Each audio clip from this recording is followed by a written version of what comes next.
आपको परमेश्वर की इच्छा में चलना है, क्योंकि ये कोई टोटका नहीं है कि आप ऐसे शब्द बोलेंगे तो ठीक हो जाएंगे। ये टोटका नहीं, अगर आप ये टोटके की तरह इस्तेमाल करेंगे आपकी लाइफ में कुछ नहीं होगा। तुम्हारी जो पर्पस है, तुम्हारा मांगने की जो मोटिव है, मांगने का मकसद है, वो प्रभु की महिमा होना चाहिए। हन्ना ने कहा, प्रभु अगर तू मुझे बेटा देगा मैं तेरे भवन में दे दूंगी।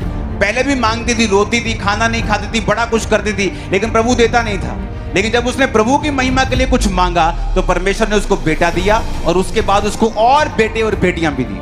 तो जब आप इस वचन को पूरा कर रहे होंगे कि मुझे एक्नॉलेज, विश्वास करना है, वचन पहचान लेना है जो मुझे बोलना है, वचन को पहचान कर विश्वास करना, दूसरा अंगीकार करना, तीसरा रिजल्ट है जो अपने आप आ जाएगा। लेकिन उसके साथ साथ मेरी लाइफ साइड पर कैसी होनी चाहिए। अब आपको कोई जाके बोले कि जिम जाना, 3 सेट ये मारना, 3 सेट ये वाले मारना और 3 ये वाले मारना, बॉडी बन जाएगी। वो बात तो ठीक कर रहा है, लेकिन साइड साइड में आपकी पर्सनल लाइफ में आपको क्या खाना है, कैसे सोना है, ये भी बताया जाता है। अगर आप वो पूरा नहीं करते तो ये भी चीज पूरी नहीं होती। तो साथ साथ में परमेश्वर ने कहा, मुझ पे विश्वास करना, वचनों के ऊपर नहीं, जो तुम बोल रहे हो अपने शब्द, मुझ पे विश्वास करना, मेरी इच्छा के साथ चलना, और तुम्हारा मकसद मेरी महिमा होना चाहिए। ऊंची आवाज से बोलो हालेलुया। हमें यह बात समझ लेनी चाहिए,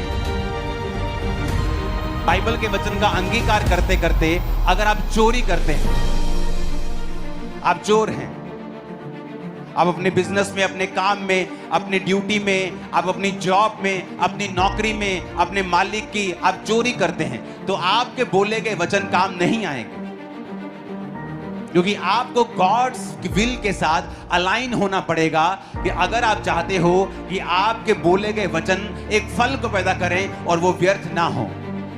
अगर आप मिट्टी में बीज बोते हो तो आप उस मिट्टी की गोडी करते हो, आप उसको बीज बोते हो, आप उसको पानी देते हो, आप फिर उस पर ट्रैक्टर नहीं चलाते हो, आप उसको खराब नहीं होने देते, आप उस बीज की, उस मिट्टी की रक्षा करते हो कि ये फल लेके आए।